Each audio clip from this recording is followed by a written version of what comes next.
कि हजरत इब्राहीम अलैहिस्सलाम को हुक्म होता है कि अपनी बीवी हाजरा को और छोटे बच्चे इस्माइल को बियाबान जंगल में छोड़कर चले आओ।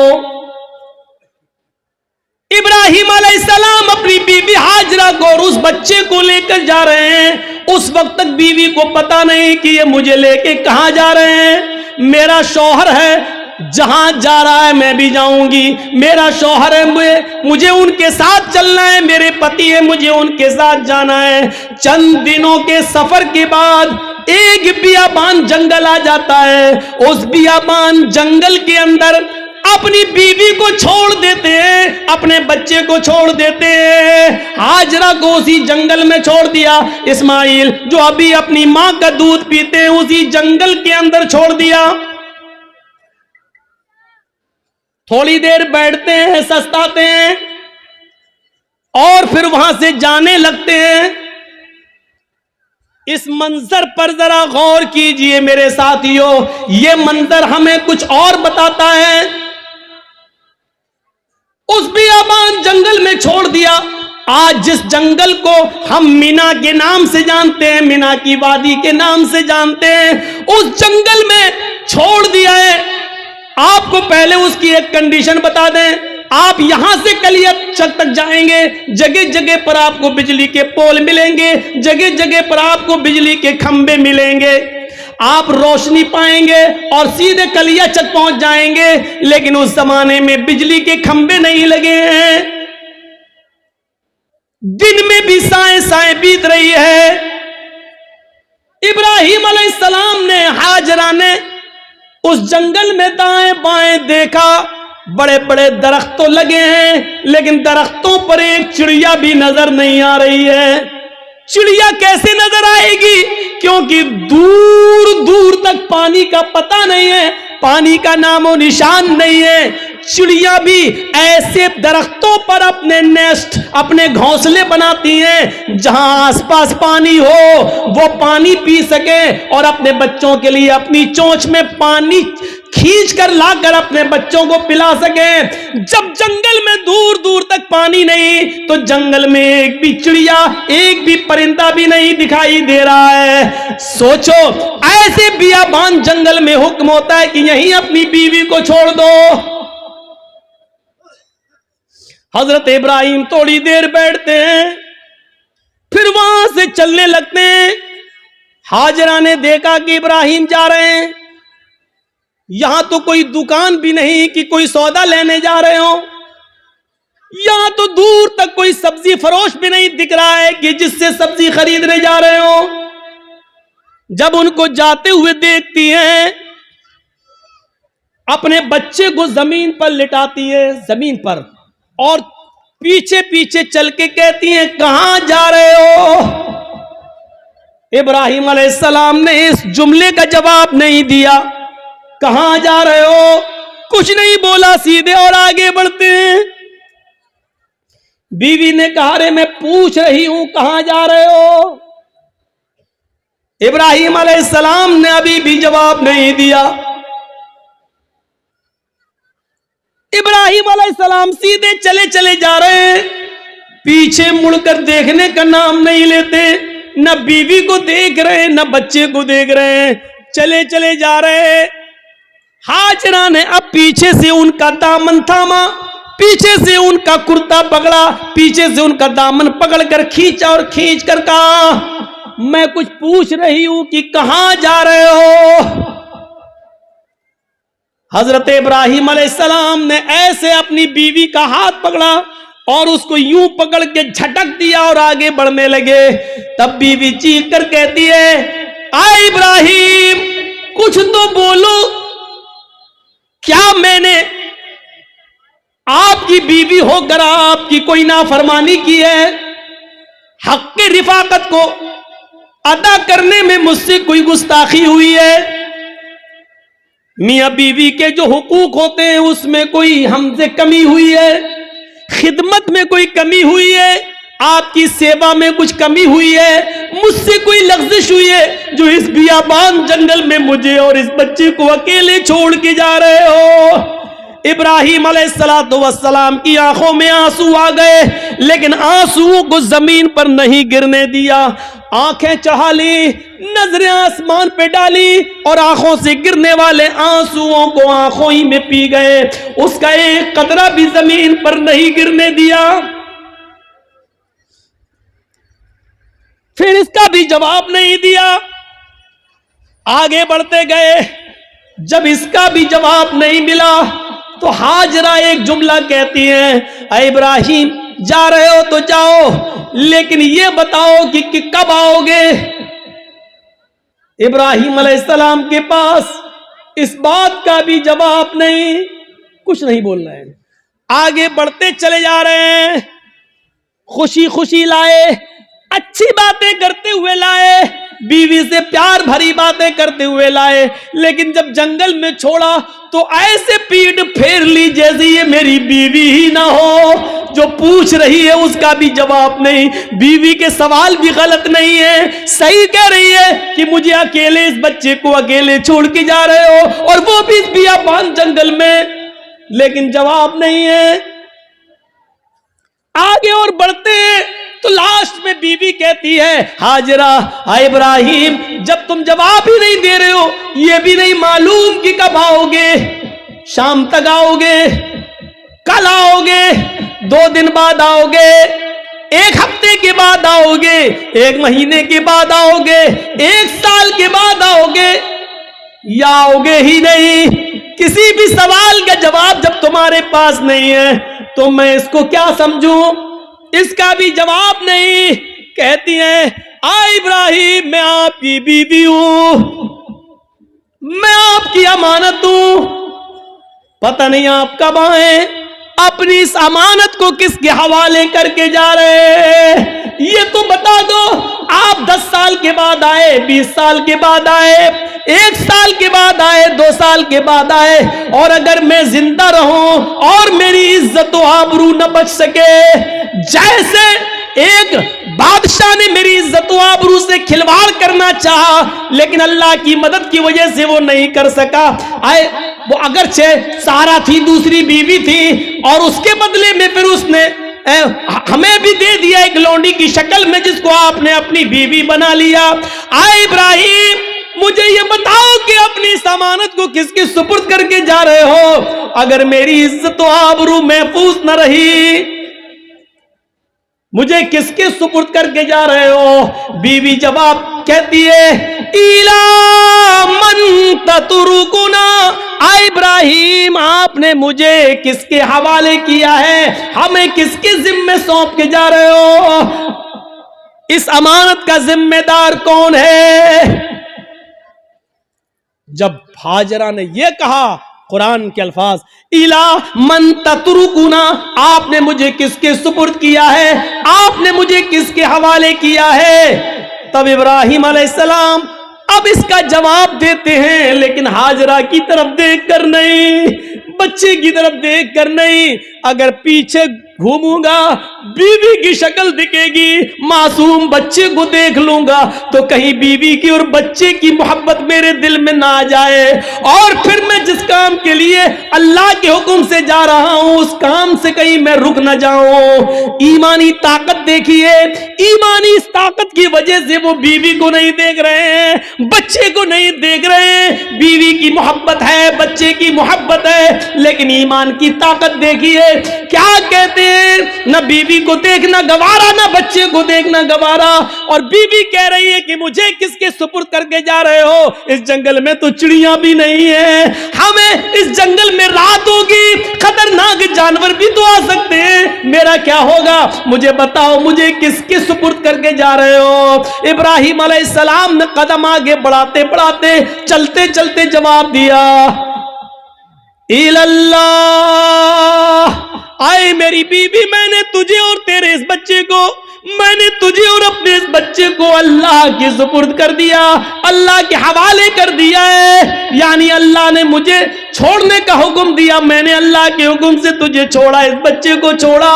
मैं कहां जा रहा हूं मुझे पता नहीं, अल्लाह जहां ले जाएगा मैं जाऊंगा, जो हुक्म देगा मैं करूंगा, कब आऊंगा इसका भी कोई पता नहीं, जब तक उसकी इजाजत हुक्म ना होगा मैं नहीं आऊंगा। आए मेरी बीवी, मैंने तुझे और इस बच्चे को अल्लाह के सुपुर्द कर दिया है, अल्लाह के हवाले कर दिया है। अब इब्राहिम अलैहिस्सलाम की बीवी का भी जवाब सुनो। जब देख लिया कि मेरे शौहर ने मुझे अल्लाह के सुपुर्द कर दिया, तो उसके ईमान की कैफियत देखो। अब हाजरा के अंदर भी अल्लाह का नाम सुनकर जो ईमान पैदा हुआ, जो ईमानी ताकत आई, अब वो उस जंगल के खतरों से नहीं डर रही है, उस बियाबान जंगल से नहीं डर रही है, उस जंगल के अंदर रात में कितने खतरनाक जानवर आएंगे उनसे नहीं डर रही है। इब्राहिम से कहती है, जब आपने मुझे अल्लाह के सुपुर्द कर दिया, अल्लाह के हवाले कर दिया, जाइए, अब आपको रुकने की जरूरत नहीं है। इज़ल्ला युज़िउदल्लाहु अबदा। आए इब्राहिम, मेरी तरफ से और बच्चे की तरफ से बेफिक्र हो जाइए, चिंता मत करिए, घबराइए नहीं, अल्लाह हमको जाये नहीं करेगा, अल्लाह हमको बर्बाद नहीं करेगा, अल्लाह हमारा नुकसान नहीं करेगा, क्योंकि आपने मुझे अल्लाह के हवाले कर दिया है, अल्लाह के सुपुर्द कर दिया है। ये होती है ईमान की ताकत, जो आज हमारे अंदर नहीं है। ये ईमान जब हमारे अंदर नहीं है तो जिल्लत तो आएगी, रुसवाई तो आएगी। अल्लाह ने इसी ईमान के बारे में कहा था, वला तहनु वला तहजनु व अंतुमुल अलौना इन कुंतुम मोमिनीन। हम इज्जत देंगे, बुलंदी देंगे, लेकिन ईमान पहले पैदा करो अपने अंदर, मोमिन बनकर दिखाओ। हाजरा ने मोमिना बनकर दिखाया, इब्राहिम ने मोमिन बनकर दिखाया, तो अल्लाह की मदद भी आई और बुलंदी भी मिली। अब देखो अल्लाह की मदद कैसे आती है, जब ईमान इनके अंदर पैदा हो गया। इब्राहिम ने अपने ईमान का हक अदा किया, हाजरा ने भी ईमान का हक अदा किया। अभी तक पीछे पीछे दौड़ रही थी कि बताओ मेरा क्या होगा। लास्ट में कहती है कि मुझे किसके सुपुर्द करके जा रहे हो। जवाब मिला अल्लाह के। फिर हट जाती है और कहती अब जाओ, हमारे और बच्चे की तरफ से बेफिक्र हो जाना, अल्लाह ने जो हुक्म दिया उसको करिए, अल्लाह हमें जाये नहीं करेगा, अल्लाह हमें बर्बाद नहीं करेगा। वो उस बियाबान जंगल में रुक जाती है, उसी जंगल में रहने लगती है। गौर करो कि उस जंगल में 2 या 3 दिन के लिए ही पानी था, 2 या 3 दिन के लिए सत्तू था, इसके अलावा हाजरा के पास कुछ नहीं था। सत्तू खत्म हो जाते हैं, पानी खत्म हो जाता है, कोई काफिला भी वहां से गुजरता नहीं है। क्यों कोई काफिला गुजरेगा, कोई बस्ती भी आबाद नहीं है, दूर दूर तक पानी का पता नहीं है। मैं मां हूं, 2-4 दिन भूखी प्यासी रह सकती हूं, लेकिन ये मासूम बच्चा है जो मेरा दूध पीता है, जब मुझे कुछ मिलेगा नहीं तो दूध बनेगा कैसे। मैं खाऊंगी तो दूध बनेगा, जब दूध बनेगा तो बच्चा पिएगा। मैं प्यासी हूं, 2-4 दिन रह सकती हूं, लेकिन बच्चे को प्यासा कैसे रखा जा सके। गौर करो, तमाम शक्को शुबहात उस औरत के दिल में है, लेकिन अल्लाह पर भरोसा है, ईमान है अल्लाह की जात पर। अपने बच्चे को लिटाती है, कहती है चलो कोशिश करके देखती हूं पानी मिल जाए। दाएं देखा बाएं देखा, उसको कुछ नजर नहीं आ रहा था। सामने एक पहाड़ी नजर आई, उस पहाड़ी के ऊपर चढ़ जाती है, अपने बच्चे को जमीन पर छोड़ती है, उस पहाड़ी के करीब जाती है। उस पहाड़ी का नाम है सफा। उस पहाड़ी पे चढ़कर, ऊंचाई पे चढ़कर नीचे की तरफ देखती है। हम तो मस्जिद की छतों पे चढ़ के चांद को ऊपर की तरफ देखते हैं, ईद का बकरीद का चांद। वो ऊंचाई पर चढ़कर नीचे की तरफ देखती है, शायद इस पहाड़ी के नीचे कोई बस्ती रहती हो, कोई गांव हो, कोई अल्लाह के बंदे रहते हो, और मैं उनसे थोड़ा सा पानी मांग लूं बच्चे को पिलाने के लिए। वो जिस उम्मीद के साथ गई, उसकी उम्मीद पूरी नहीं हुई। पहाड़ी पे चढ़ के नीचे देखती है, लेकिन वहां कोई बस्ती नहीं है, कोई आबादी नहीं है, कोई गांव नहीं है। उसने उस बस्ती, उस पहाड़ी पे चढ़ के फिर घूम कर दूसरी तरफ देखती है कि उधर भी एक पहाड़ी नजर आ रही है। चले उस पहाड़ी के ऊपर चढ़ के देखे, शायद उधर पानी मिलता हो। या उस बस्ती के, उस पहाड़ी के नीचे कोई बस्ती आबाद हो, वो वहां से चलती है, कुछ देर रुक के चलती है, स्लो चलती है, और बच्चे की प्यास जब उसके दिमाग में आती है तो थोड़ा सा तेज दौड़ती है, तेज दौड़ती है, फिर थोड़ा सा स्लो होती है। वो 2-3 बार तेज दौड़ती है, 2-3 बार स्लो दौड़ती है। सफा से मरवा जाती है, लेकिन मरवा जाने के बाद भी उसको कोई बस्ती नजर नहीं आती। अब उसको मालूम है न सफा के नीचे कोई बस्ती है, न मरवा पहाड़ी के नीचे कोई बस्ती है, लेकिन बच्चे की प्यास जब देखती है तो बार बार जाती है, शायद कोई आने वाला आदमी मिल जाए, कोई काफिला मिल जाए, मैं किसी से पानी की चंद घूंट मांग कर बच्चे को पिला दूं। बच्चा अंगूठा अपने मुंह में रख के चूस रहा है। हदीस की किताबें कहती हैं सफा और मरवा के दौड़ दौड़ कर हाजरा ने 7 चक्कर लगा लिए। सफा से मरवा 1, मरवा से सफा 2, सफा से मरवा 3, मरवा से सफा 4, सफा से मरवा 5, मरवा से सफा 6 और फिर सफा से मरवा 7। फिर मरवा से सफा पर नहीं आई, 7 चक्कर लगाकर ना उम्मीद हो गई कि अब पानी नहीं मिलेगा, तो अपने बच्चे के पास आकर बैठ गई, नजरें आसमान पे डाली। इलाहुल आलमीन, तुझे मालूम है, तू सब कुछ जानता है, तेरी जात से कोई चीज छिपी हुई नहीं है। 3 दिन पहले जब मेरा हस्बैंड, मेरा शौहर जा रहा था, मैंने उससे पूछा मुझे और इस बच्चे को किसके हवाले करके जा रहे हो? उसने कहा इल्लल्लाह, अल्लाह के हवाले। इलाहुल आलमीन, मेरा पति मुझे तेरे सुपुर्द करके गया है, इस बच्चे को तेरे सुपुर्द करके गया है। मैंने भी यकीन दिलाया अल्लाह मुझे जाये नहीं होने देगा। इलाहुल आलमीन, मैंने आज तक अपने पति की अमानत में खयानत नहीं की है। मेरे पति का ये बेटा, मेरा ये बच्चा आगे चलकर दीन की खिदमत करेगा, मैंने दीन के लिए वक्फ कर दिया है। आय अल्लाह, मेरे इस बच्चे के लिए गिज़ा का इंतजाम फरमा दे, पानी का इंतजाम फरमा दे।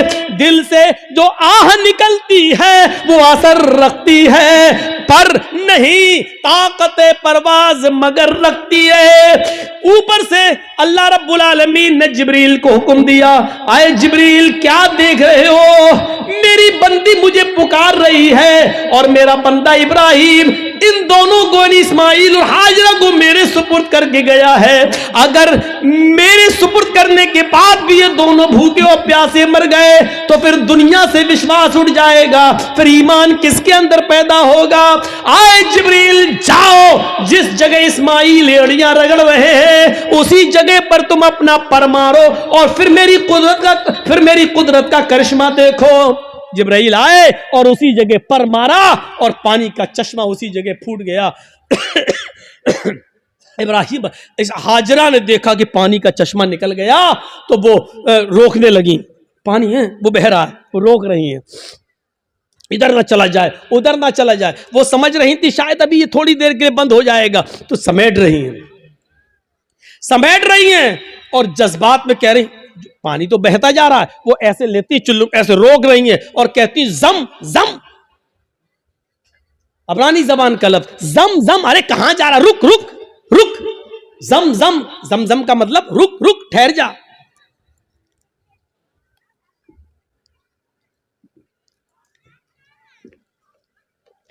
ठहर जा, रुक जा, कहां जा रहा? रुक।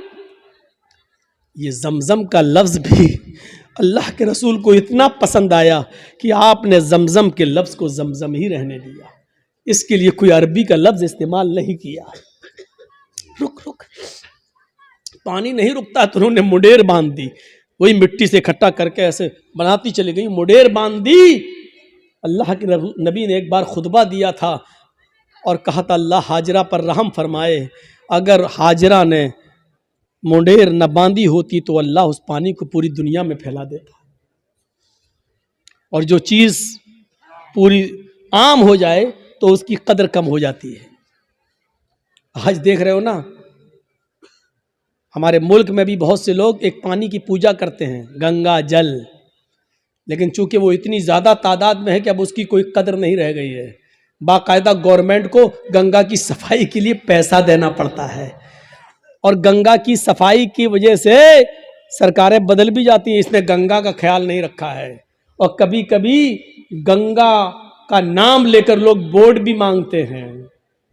न मुझे आपने बुलाया है, न मैं आया हूं, मुझे माँ गंगा ने बुलाया है।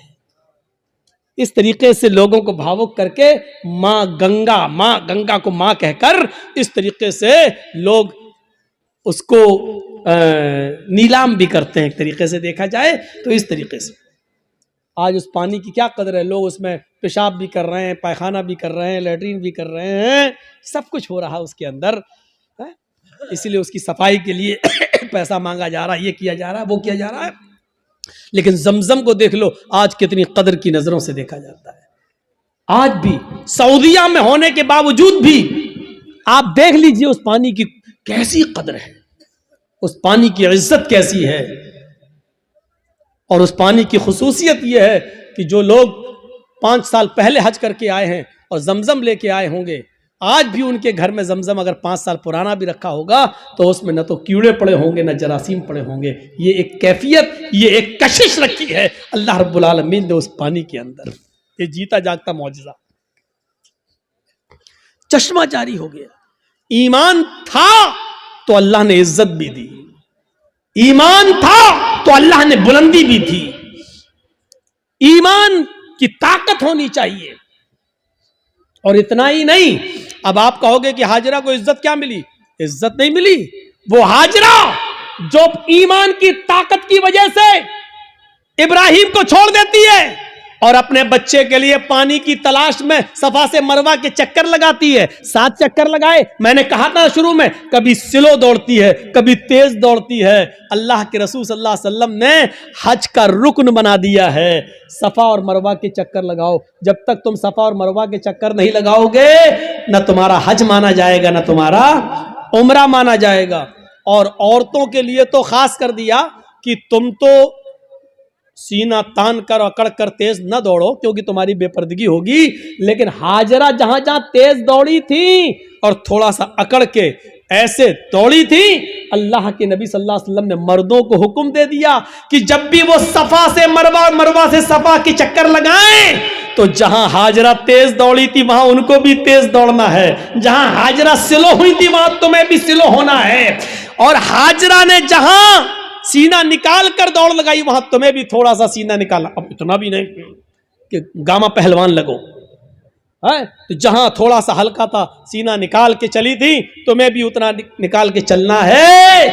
ये इज्जत दी अल्लाह ताला ने, ये ईमान की ताकत है। ईमान होगा, मोमिन होगे तो हम तुम्हें बुलंदी देंगे। इससे बड़ी एक औरत की इज्जत क्या होगी? किसी भी मजहब के अंदर औरत को यह इज्जत नहीं मिली।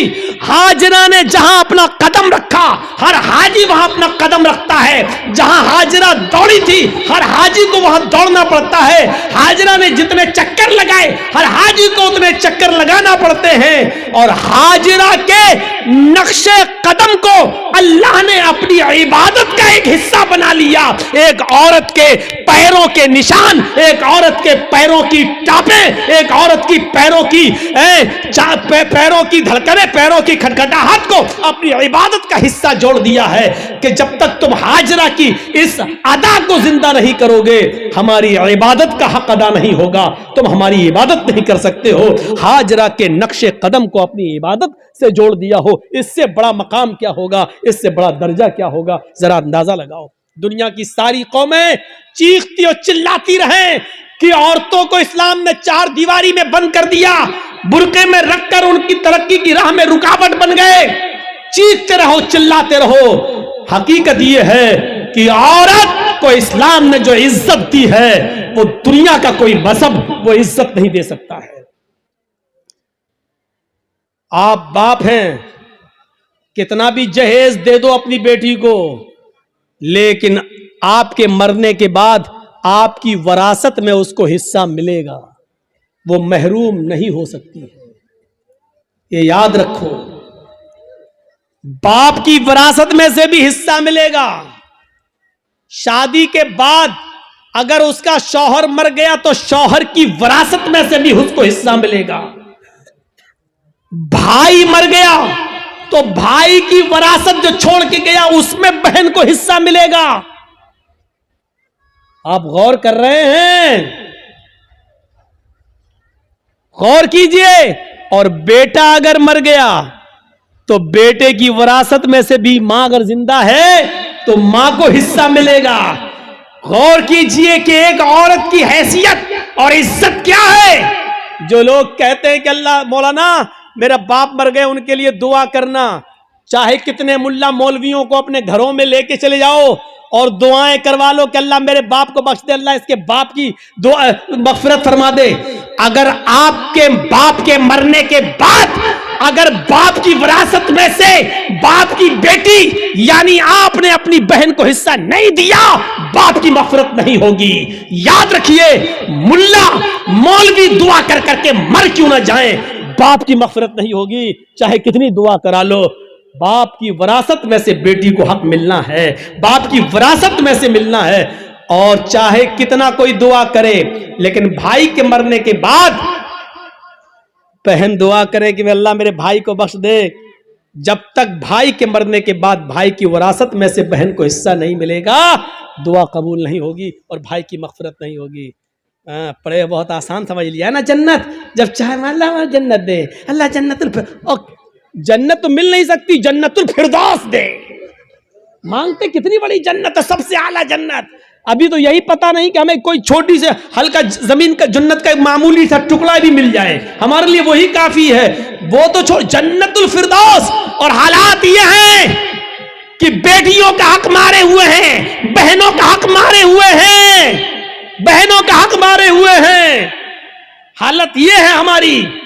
जहेज देकर आप जिम्मेदारी से सबकुदोश नहीं हो जाएंगे, जिम्मेदारी से बच नहीं पाएंगे। आपको हिस्सा देना पड़ेगा, आपको हक देना पड़ेगा। ये ईमान की स्पिरिट थी, ईमान की ताकत थी। आइए एक और जबरदस्त एक नक्शा खींचकर आपको बताता हूं। देखिए ईमान क्या है।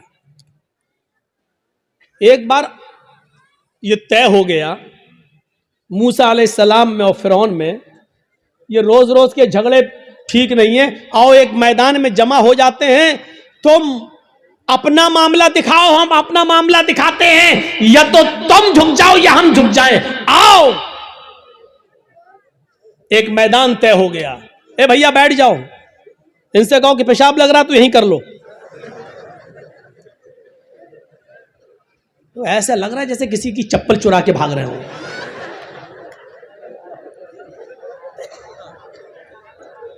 बैठिए यार। अब जो वाकया सुनाने जा रहा हूं वो बड़ा जबरदस्त और दिलचस्प वाकया है, उससे बहुत सी चीजें आपको मिलेंगी। ईमान से पहले आदमी का हाल क्या है, लेकिन वहीं पर ईमान की दौलत जब उनको मिल जाए तो उनका हाल क्या होता है। देखिए, फिरौन ने अपने जादूगरों से कहा कि चलो आज मूसा को और मूसा की कौम को पस्त करना है। ऐसा करतब दिखाना, ऐसा तिलसम दिखाना, ऐसा जादू दिखाना कि मूसा और मूसा की कौम भाग जाए। शिकस्त होनी चाहिए। जादूगरों को भरोसा था बिल्कुल। चलो एक मैदान में जमा हो गए। मूसा अपने चंद साथियों को लेके आए, फिरौन अपना लाव लश्कर लेकर आया। फिरौन के साथ बड़े माहिर जादूगर थे। ये वाकया सुना होगा, लेकिन आज मुझसे सुनो। फिरौन के साथ बड़े माहिर जादूगर थे। तय होता है कि चलो अपना अपना कर्तव्य दिखलाओ। फिरौन ने कहा जादूगरों, अपने जादूगरों से चलो दिखाओ। जादूगर चूंकि ईमान वाले तो थे नहीं, इसलिए सौदेबाजी पर उतर आए और फिरौन से कहने लगे, फिरौन मेरे मालिक, मेरे आका, मेरे रब, मेरे खुदा, ये बता दो, अगर हम फिर मूसा पर गालिब आ गए, अगर हम जीत गए, अगर हमने मूसा और उनकी कौम को हरा दिया तो हमारा इनाम क्या होगा? पहले हमारा इनाम तो बता दो। हम ऐसे ही क्यों करतब दिखाएं? हमारा इनाम क्या होगा? फिरौन ने कहा कि दिखाओ अपना करतब, दिखाओ अपना जादू। तो फिरौन के जादूगरों ने जादू दिखाने से पहले क्या कहा? कुरान उन जादूगरों के अल्फाज को रिकॉर्ड करता है। उन जादूगरों ने फिरौन से कहा, इन्ना लना लाजरन इन कुन्ना नहनुल गालिबीन। ठीक है, हम अभी जादू दिखाते हैं, लेकिन आए फिरौन ये बताओ, अगर हमने मूसा और मूसा की कौम को हरा दिया और हमारा करतब देखकर, हमारा नाटक देखकर अगर ये सब हार जाओ, भाग जाएं, तो हमारा अज्र क्या होगा? इन्ना लना लाजरन, हमारी मजदूरी क्या होगी, हमारा इनाम क्या होगा? इन कुन्ना नहनुल गालिबीन, अगर हम इनके ऊपर गालिब आ गए तो, अगर हम इनके ऊपर गालिब आ गए तो क्या इनाम होगा? फिरौन ने मुस्कुराते हुए जवाब दिया, इन्नकुम लमिनल मुकर्रबीन, अगर मूसा और मूसा का लश्कर हार गया, शिकस्त फाश दे दी, डर गया और भाग गया, तो तुम लमिनल मुकर्रबीन का तर्जमा में तुम मेरी कैबिनेट में शामिल हो जाओगे, कैबिनेट मिनिस्टर बन जाओगे। सही तर्जमा ये, तुम मेरे बहुत करीब हो जाओगे। एक चीफ मिनिस्टर होता है, एक प्राइम मिनिस्टर होता है, तो प्राइम मिनिस्टर और चीफ मिनिस्टर का के करीबी लोग कौन होते हैं? जो उसकी कैबिनेट में शामिल होते हैं। जो भी चीफ मिनिस्टर को करना होता है वो अपनी कैबिनेट से मशवरा करता है, प्राइम मिनिस्टर को जो करना होता है वो अपने कैबिनेट से मशवरा करता है। तो हम जो भी कुछ करेंगे तुम्हारे मशवरे से करेंगे, यानी तुम हमारे मुकर्रब हो जाओगे, हम तुम्हें अपनी कैबिनेट में शामिल कर लेंगे, अल्फाज दीगर हम तुम्हें अपना वजीर बना देंगे, तुम्हें हम अपना मिनिस्टर बना लेंगे, वजीर बना लेंगे, तुम्हारा ये इनाम होगा। अब इतना सा लालच अगर किसी को मिल जाए तो ये तो बहुत बड़ी बात हो गई ना, बहुत बड़ी बात हो गई। आज भी अगर बीजेपी की तरफ से किसी मुसलमान को ये ऑफर मिल जाए तो वो भी बीजेपी पे चला जाता है। और देख लीजिए कितने लोग जा चुके हैं कि कैबिनेट में शामिल कर लिया जाएगा, बस हमारे लिए इतना ही काफी है। अब तो सब कुछ जायज हो गया, जो भी वो करेंगे वो सब ठीक है, वो सब ठीक है। अब तो झूठ को भी सच कहना पड़ेगा। जब उन जादूगरों ने सुना कि फिरौन कह रहा है कि इन्नकुम लमिनल मुकर्रबीन, तुम हमारे मुकर्रब हो जाओगे, हमारी कैबिनेट में शामिल हो जाओगे, हमारे मिनिस्टर बन जाओगे, इतना बड़ा इनाम का जब लालच उनको मिला तो फौरन तैयार हो गए। फिर उनके पास जो रस्सियां थी उन्होंने उन रस्सियों को फेंका, उन्होंने उन रस्सियों को डाला। उन्होंने जब उन रस्सियों को मूसा के सामने और मूसा की कौम के सामने फेंका तो वो रेंगते हुए सांप बन गए, रेंगते हुए सांप बन गए, सांप बनकर रेंगने लगे। हालांकि वो सांप नहीं थे, वो नजर बंदी थी, हमें दिखाई दे रहे हैं सांप की तरह रेंग रहे, लेकिन वो सांप नहीं थे। जैसे जादूगर हमारे मोहल्ले में आता है, मिट्टी उठाएगा, रखेगा, मुट्ठी बंद करेगा, छू मंतर जादू वो करके ऐसे घुमा के खोलेगा, रुपया बन जाएगा। हालांकि वो रुपया नहीं है, वो मिट्टी है, लेकिन हमें रुपया दिख रहा है। अगर जादूगर मिट्टी को रुपया बनाना जानता होता तो अपना जादू खत्म करने के बाद फिर कटोरा लेकर 1-1, 2-2 रुपए की भीख हमसे क्यों मांगता? वो कहता है कि ये कला है, ये मिट्टी को मैंने रुपया बनाया, ये सिर्फ हमारी हाथ की सफाई है, ये तुम्हें रुपया दिख रहा है लेकिन हकीकत में रुपया नहीं है। अगर रुपया होता तो फिर तो हम घर बैठ के ये तमाशा क्यों दिखाते तुम्हें, हम तो घर बैठ के मिट्टी का रुपया बनाते रहते। मूसा और मूसा की कौम को वो रेंगते हुए सांप दिखने लगे तो मूसा अलैहिस्सलाम डरने भी लगे, ऐसे हटने भी लगे। फौरन अल्लाह ताला ने फरमाया, मूसा डरो नहीं, ला तखफ या मूसा, अरे मूसा डरो नहीं, तुम्हारे पास जो लाठी है ना, जो डंडा है, इसको जमीन पर मारो, अन अलक़ि असाक, जमीन पर इस लाठी को मारो। मूसा अलैहिस्सलाम ने वो लाठी जमीन पे मार दी और जैसे ही जमीन पे लाठी मारी वो अजदहा बन गया। अजदहा बहुत बड़ा होता है, वो अजदहा बन गया और उसने अपना मुंह फाड़ा और अंदर को सांस ली, बाहर को नहीं, अंदर को, अंदर को। जब उसने अंदर को सांस ली तो वो जितने भी सांप जो रस्सियां बनी हुई थी वो सब उसके मुंह में घुसते चले गए, करके सबको खा गया। यहीं से मूसा फिरौन के जादूगरों की अकल ठिकाने आ गई। वो समझ गए हमने जो दिखाया वो नकली चीज थी, मूसा ने जो दिखाया वो ओरिजिनलिटी थी, वो असलियत थी। वो समझ गए कि अब हक के आगे मेरा बातिल नहीं चलेगा। यकदम वहीं से बदल गए, यहीं से चेंज हो गए। मूसा अलैहिस्सलाम ने डंडा जमीन पे मारा, वो अज़दा बन गया, अज़दा उनके सांपों को निकल गया। फिरौन के जादूगर समझ गए कि अब मेरी खैर नहीं, अगर मैंने कुछ और दिखाया तो हमारी आफत, हमारी बर्बादी, क्योंकि हमने जो दिखाया वो जादू था, मूसा ने जो दिखाया वो हकीकत है, और जादू कभी हकीकत का मुकाबला नहीं कर सकता। फौरन वही के वही वो सारे जादूगर पलटे और चीख पड़े, आमन्ना बिर्रब्बे मूसा व हारून, हम मूसा और हारून के रब के ऊपर ईमान ले आए। चीखते हुए उन्होंने कहा, अब हमने फिरौन को छोड़ दिया, मैं मूसा और हारून के रब पर ईमान ले आया। उन्होंने ये नहीं कहा कि मैं अल्लाह पर ईमान लाया। जादूगरों ने क्या कहा, बिरब्बे मूसा व हारून, हारून और मूसा के रब पर ईमान लाया। अगर वो ये कहते हैं कि मैं तो अल्लाह पर ईमान लाया, तो लोगों का अल्लाह और लोगों का खुदा तो वही बना हुआ था फिरौन। इसलिए मूसा और हारून का रब नहीं था। मूसा और हारून अलैहिस्सलाम ने कभी फिरौन को अपना रब नहीं माना। मूसा और हारून ने अपना रब अल्लाह को माना था। इसलिए क्या कहा, आमन्ना बिरब्बि मूसा व हारून, मैं हारून और मूसा के रब पर ईमान ले आया, यानी मैं अल्लाह पर ईमान लाया। फिरौन तो शजदर रह गया, लाया था मूसा और उनको हराने के लिए, और ये तो हम ही हार गए। ये सारे जादूगर पलट गए, ये सारे जादूगर उधर चले गए। अभी देखिए, जब तक जादू दिखा रहे थे तब तक वो काफिर थे, लेकिन जब मूसा ने अपना हुनर दिखलाया, मौजिजा दिखलाया, तो वो ईमान ले आए। अब ईमान लाने के बाद ताकत देखिए उनके अंदर वही मौजूद है, अभी हटे नहीं, अभी अपने घर नहीं गए।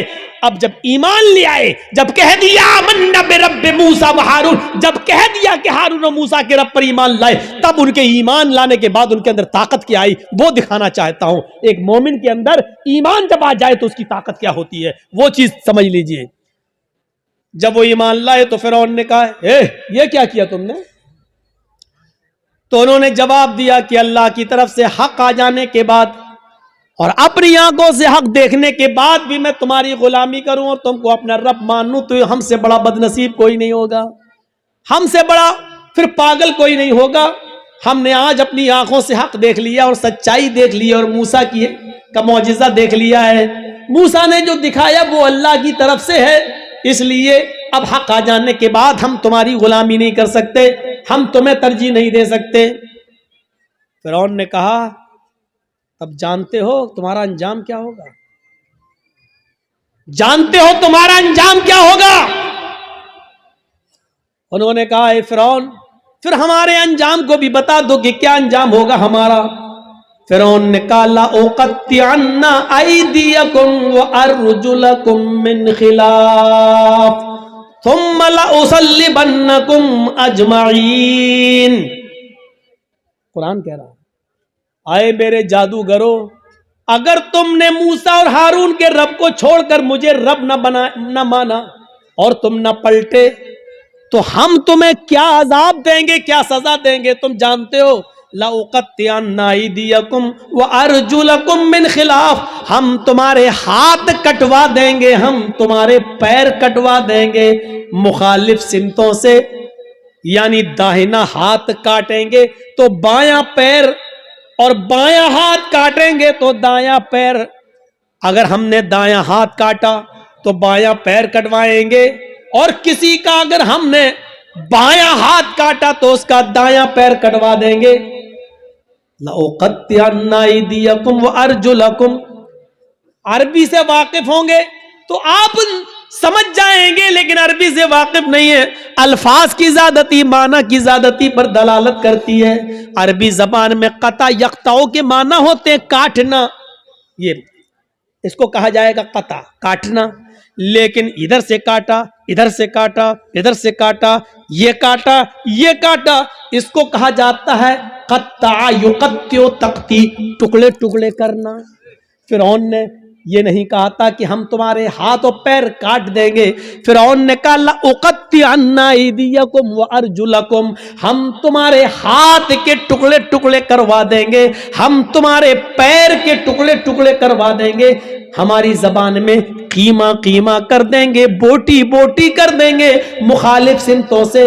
यानी पहले अंगूठा काटेंगे, फिर पंजा काटेंगे, फिर पिंडली काटेंगे, टखना काटेंगे, पिंडली काटेंगे, घुटना काटेंगे, रान काटेंगे, कमर काटेंगे। अगर मैंने तुम्हारा दाहिना पैर काटा तो ऐसे ही बायां हाथ काटेंगे, पहले उंगली काटेंगे, पोर काटेंगे, कलाई काटेंगे, गट्टा काटेंगे, हाथ की ये कलाई, फिर ये कोहनियों, फिर कंधा, यानी हम टुकड़े टुकड़े कर देंगे।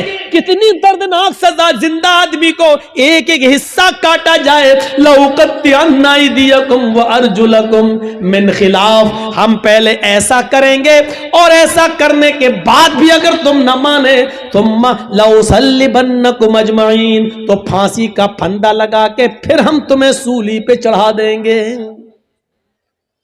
अब दो चीजें समझ लो, इतनी बड़ी सजा सुनने के बाद इनका जवाब क्या था। जब काफिर थे, ईमान नहीं लाए थे, फिरौन के साथ आए थे, तब इनकी डिमांड क्या थी? तब इनकी डिमांड क्या थी? इन्ना लना लअजरन, अगर हमने अपना जादू दिखाया और मूसा को हरा दिया तो आप हमें इनाम क्या देंगे?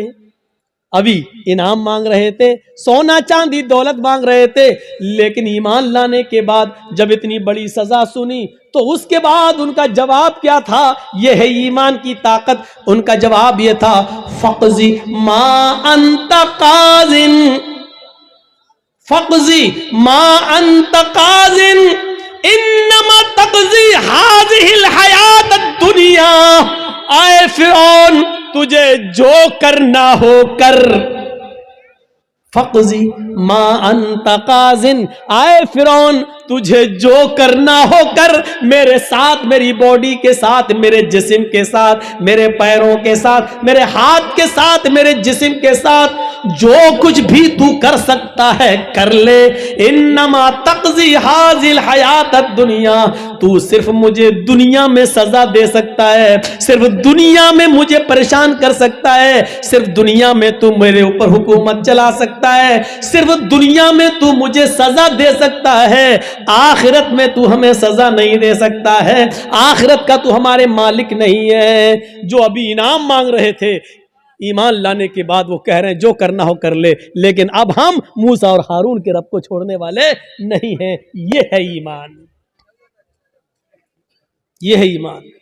यहां तो हमारा ईमान का बड़ा हाल है, अगर दो चार आदमी हमें पकड़ के बांध दो जय श्री राम, तो हम कह भी देंगे अपनी जान बचाने के लिए जय श्री राम। वो एक अलग मसला है कि ऐसे मौके पर नारा लगाना चाहिए या कोई मजबूर करे तो जय श्री राम कह सकते हैं कि नहीं कह सकते, वो एक अलग मसला है। उस मसले में जाएंगे तो रात बीतेगी, क्योंकि फिर दलीलें देना पड़ेंगी और सबूत देना पड़ेंगे।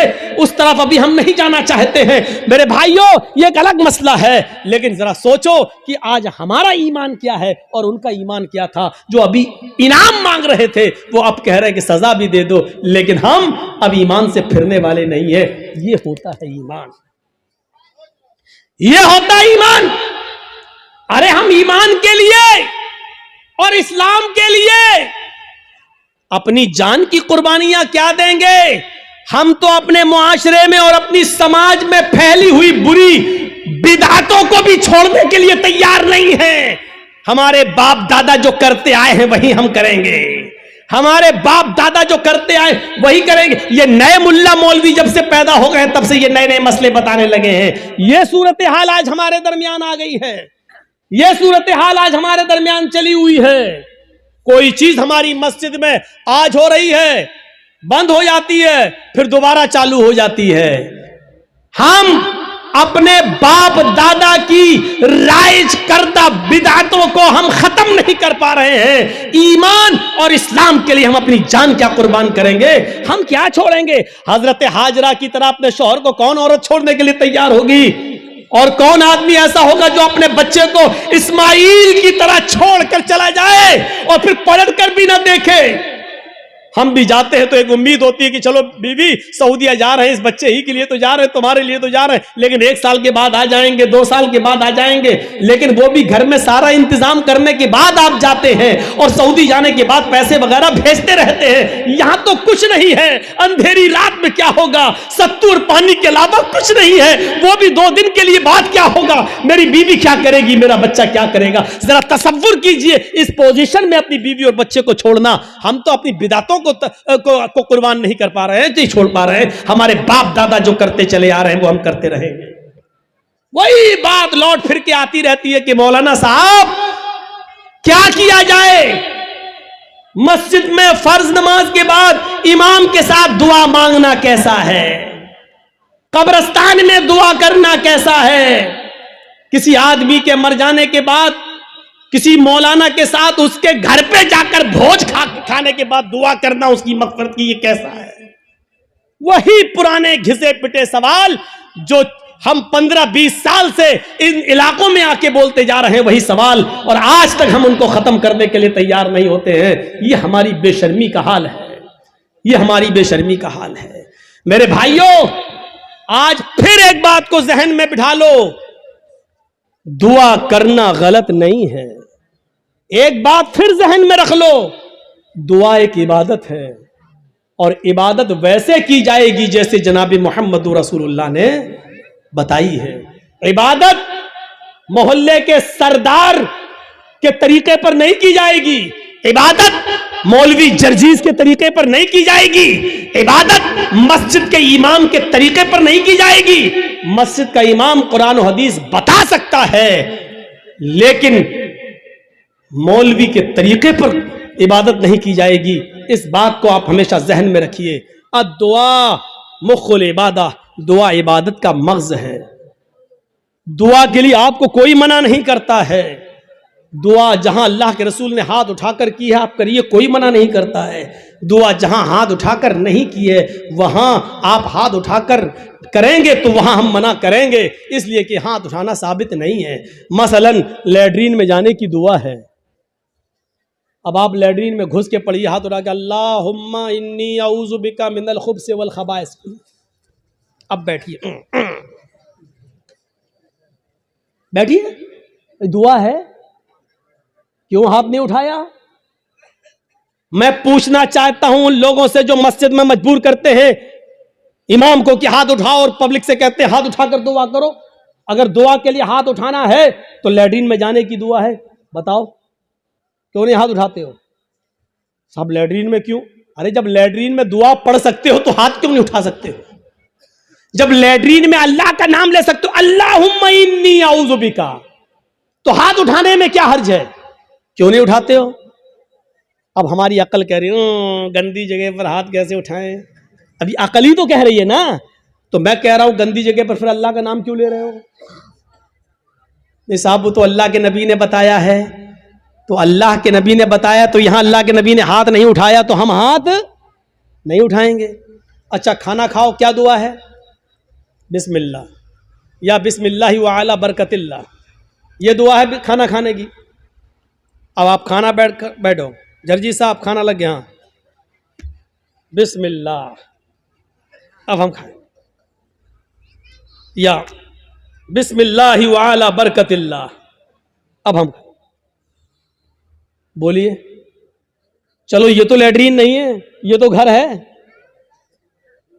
यहां पर हाथ उठाकर अगर कोई आदमी दुआ करे बिस्मिल्लाह या बिस्मिल्लाह व अला बरकतिल्लाह, तब खाना खाए, कैसा लगेगा आपको? क्यों नहीं उठाते हो? ये भी तो दुआ ही है। साहब अल्लाह के नबी ने नहीं उठाए इसलिए हम नहीं उठाए। आ गई ना बात वही, जहां नबी ने उठाया वहां उठाओ। हम भी तो यही कह रहे हैं, जहां नबी ने नहीं उठाया वहां मत उठाओ। हम भी तो आपसे यही कह रहे हैं। अच्छा, वुजू बनाया, क्या दुआ पढ़ते हो? बिस्मिल्लाह। वुजू के बाद क्या दुआ पढ़ते हो? अशहदु अल्ला इलाहा इल्लल्लाह व अशहदु अन्ना मुहम्मदन अब्दुहु व रसूलुहु अल्लाहुम्मा जअलनी मिनत तव्वाबीन व जअलनी मिनल मुततहिरीन, यही दुआ तो पढ़ते हो। अच्छा, वुजू बनाने के बाद किसी को देखा, पैर धुलने के बाद आया हो, किबले की तरफ मुंह करके अशहदु अल्ला इलाहा इल्लल्लाह वहदहु ला शरीका लहु व अशहदु अन्ना मुहम्मदन अब्दुहु व रसूलुहु अल्लाहुम्मा जअलनी मिनत तव्वाबीन व जअलनी मिनल मुतत्तहिरीन।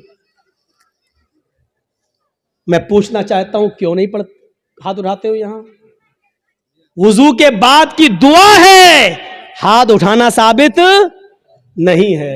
अजान के बाद की दुआ है, अल्लाहुम्मा रब्बा हाज़िहि दावति ताम्मा व सलातिल काइमा आति मुहम्मदनिल वसीला वल फजीला, लेकिन हाथ उठाना साबित नहीं है। चांद देखकर दुआ मांगना साबित है, चांद देखकर दुआ मांगी जाए, लेकिन हाथ उठाना साबित नहीं है। इसी तरीके से कब्रिस्तान में जाकर दुआ करना जायज है। अल्लाह के नबी ने फरमाया इस्तगफिरू लि अखीकुम, अपने भाई के लिए दुआ करो। हर आदमी को मिट्टी देने के बाद अपने भाई के लिए दुआ करना चाहिए, लेकिन यहां हाथ उठाना साबित नहीं है। जैसे इन जगहों पर हाथ उठाना साबित नहीं है, ऐसे ही कब्रिस्तान में भी हाथ उठाकर दुआ करना साबित नहीं। या है तो हमें बताओ कहां है? नहीं साहब, उठा लें तो हर्ज क्या है? अब इसका जवाब सुनो। अरे हमने हाथ उठाकर दुआ कर ली तो हर्ज क्या है? तो अब मुझे जवाब दो, लैट्रीन में हमने कह दिया हाथ उठाकर अल्लाहुम्मा इन्नी अऊज़ु बिका मिनल खुब्ज़ि वल खबाइस, तो हर्ज क्या है? मुझे इतना बता दो। अजान के बाद हमने हाथ उठाकर दुआ मांग ली है, अशहदु अल्ला इलाहा इल्लल्लाह, हर्ज क्या है? मुझे बता दो। यहां आपको हर्ज लगता है, मुझे कब्रिस्तान में हाथ उठाकर दुआ मांगने में हर्ज लगता है। क्यों इस्लाम को अपने और अपने बाप दादा के तरीके पर चलाना चाहते हो? इस्लाम चलेगा तो सिर्फ फातिमा के बाप के तरीके पर चलेगा। इस्लाम न तुम्हारे तरीके पर चलेगा, न मेरे, न तुम्हारे बाप के तरीके पर चलेगा, न मौलवी जर्जीज के बाप के तरीके पर चलेगा। इस्लाम चलेगा तो जनाब मोहम्मद रसूलुल्लाह के तरीके पर चलेगा। आपको नमाज पढ़ने के बाद दुआ से कोई नहीं रोकता। यकीन मानिए, नमाज पढ़ने के बाद आप दुआ करिए, हम आपको नहीं रोकते हैं। अच्छा अमल है नमाज पढ़ना, और नमाज के बाद दुआ मांगना अच्छा अमल है। मांगिए, मांगिए, मना नहीं किया जा रहा है।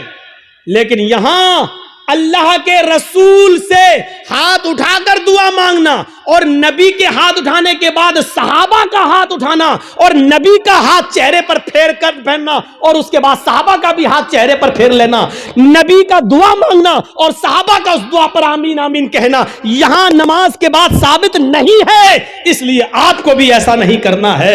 अकेले आप जितनी लंबी दुआ मांगना चाहे मांगे। आपकी बेटी बड़ी है, शादी के रिश्ते आते टूट जाते हैं, नमाज के बाद दुआ मांगिए, अल्लाह मेरी बेटी को कोई दीनदार रिश्ता अता फरमा दे। आपकी रोजी रोटी में बरकत नहीं, अल्लाह मुझे मेरी रोजी रोटी में बरकत दे। आपको जितनी दुआ मांगना मांगो, ये 2 मिनट वाली दुआ को रस्म मत बनाओ मेरे भाई। इमाम साहब ने कहा अस्सलाम वालेकुम बरहमतुल्लाह, अस्सलाम वालेकुम बरहमतुल्लाह, अल्लाहुम्मा आमीन, आमीन, पीछे कर आमीन आमीन आमीन आमीन। अबे ये कौन सी दुआ है? और 2 मिनट में ला इलाहा इल्लल्लाह मुहम्मदुर रसूलुल्लाह, 2 मिनट में तेरी भी जरूरत पूरी हो गई, 2 मिनट में उसकी भी हो गई। वहां इमाम कह रहा अल्लाह मेरी रोजी रोटी में बरकत दे, आप कह रहे हैं आमीन। अरे फायदा तो इमाम का हो रहा, आपका क्या हो रहा है मुझे बताओ? वो इमाम तो अपनी दुआ कर रहा है?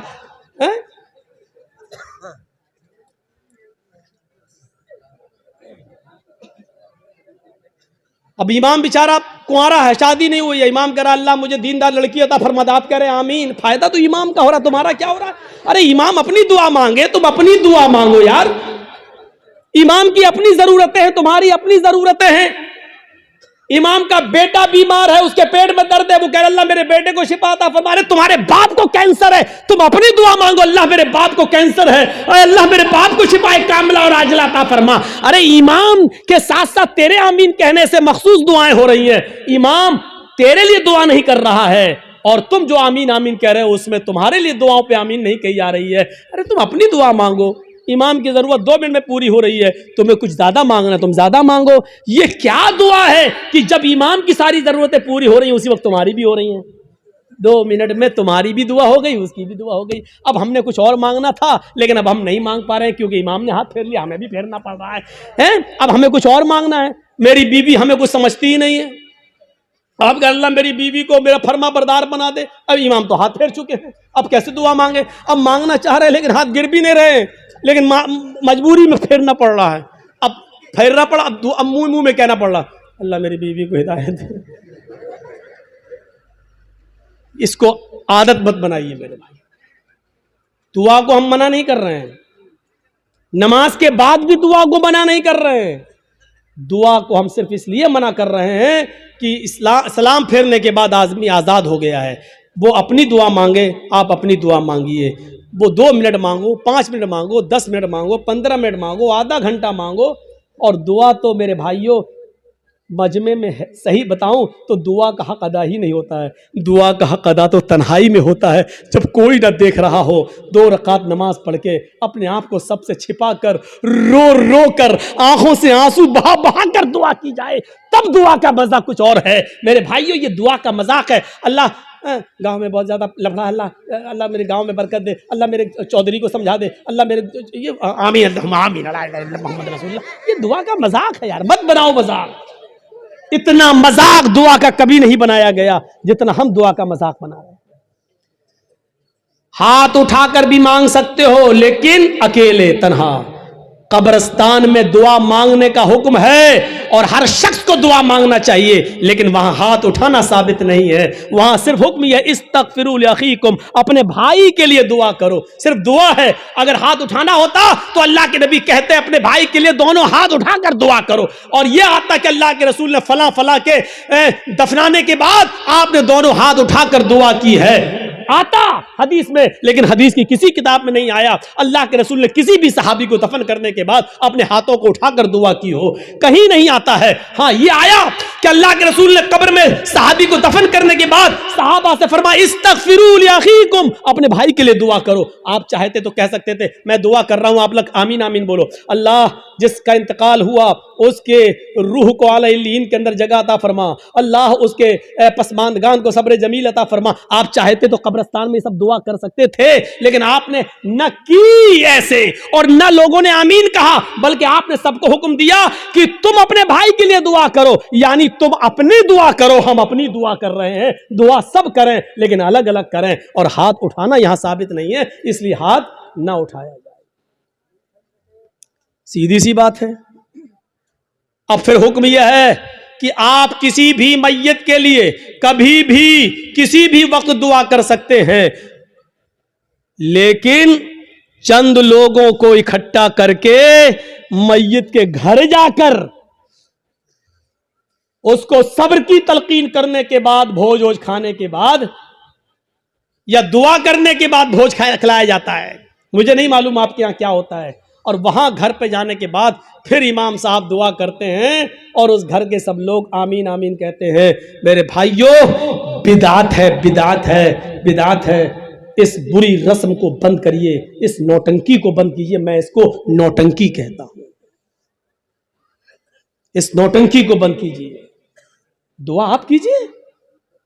अरे बीवी, अगर शौहर मर गया है तो बीवी शौहर के लिए दुआ करे, बाप मर गया तो बेटा शौहर अपने बाप के लिए दुआ करे। अरे सदका जारिया सबसे बेहतर यही है कि बेटा अपने बाप को अपनी दुआओं में याद रखे, कुछ दुआएं अपने लिए मांगे, फिर कहे अल्लाह मेरे वालिद को की कब्र को नूर से भर दे, अल्लाह मेरे वालिद की मगफिरत फरमा, अल्लाह मेरे माँ बाप के गुनाह को की बख्शिश फरमा, अल्लाह उनकी लग़्ज़िशों को माफ फरमा दे, अल्लाह तो उनको जन्नतुल फिरदौस में जगह अता फरमा। ये है दुआ।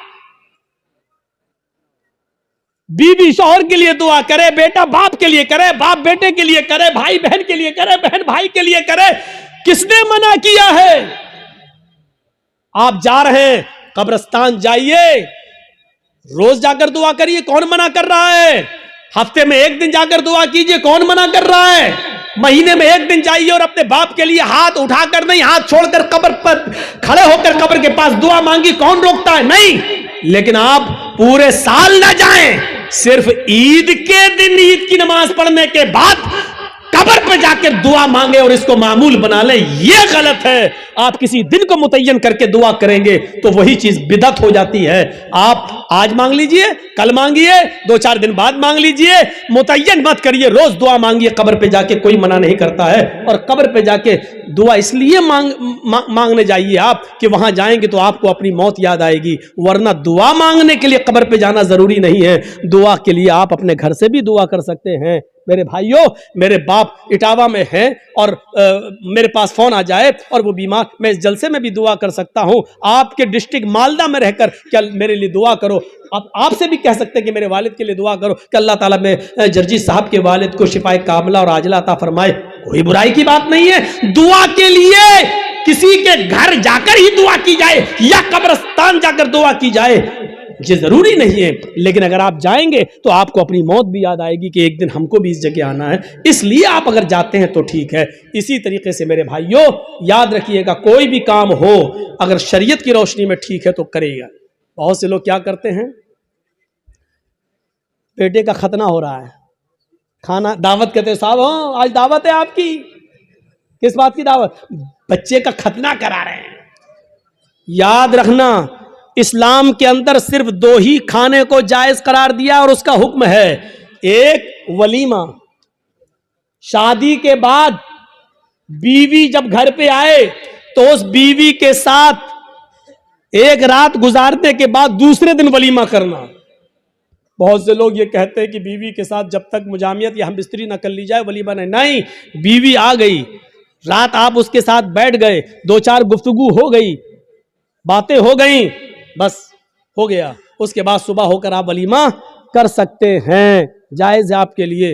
अगर सोहबत और हमबिस्तरी हो जाए तो और अच्छी बात है, ठीक है। उसके बाद दुआ करिए और वलीमा करिए, ठीक। एक तो वलीमा सुन्नत है। दूसरी बात सुन लीजिए, लड़की वाले के यहां खाने का कोई सबूत नहीं है। जिसको चोर और डाकू बन के जाना हो वो जाए। लड़की वाले को न खिलाने का हुक्म है, न लड़की वाले के यहां जबरदस्ती बैठकर खाने का हुक्म है, न शरीयत ने लड़की वाले को खिलाने का मुकल्लफ बनाया है। वलीमे को सुन्नत कहा है। एक सहाबी अल्लाह के नबी के पास आए, आपने देखा उनके कपड़ों पर कुछ पीलापन है, जाफरान लगी हुई है, खुशबू आ रही है। आपने कहा ये क्या? कहा अल्लाह के नबी शादी कर ले। अच्छा, सैयबा से या बाकिरा से, कुंवारी या शादीशुदा थी, तलाकशुदा?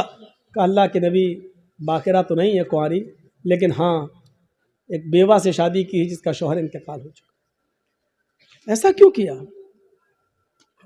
कुंवारी से शादी करते। कहा अल्लाह के नबी मेरे माँ बाप का इंतकाल हो चुका है और वो इस दुनिया में नहीं है।